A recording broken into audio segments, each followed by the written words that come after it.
Is the rotate shorts feature not working on the YouTube app? If YouTube shorts won't rotate when you turn your device, the screen stays locked in portrait mode, or auto rotate isn't working properly, it can affect your viewing experience.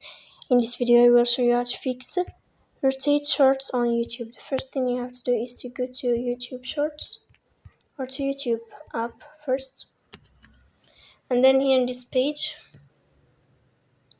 we'll go to profile, we'll move to above of settings. Here in this page we click on general settings, and then in this list you will find this window of rotate shorts as you see, and you will tap here to enable and to fix this problem. So this is how it works. Don't forget to support us by like and subscribe. See you next time.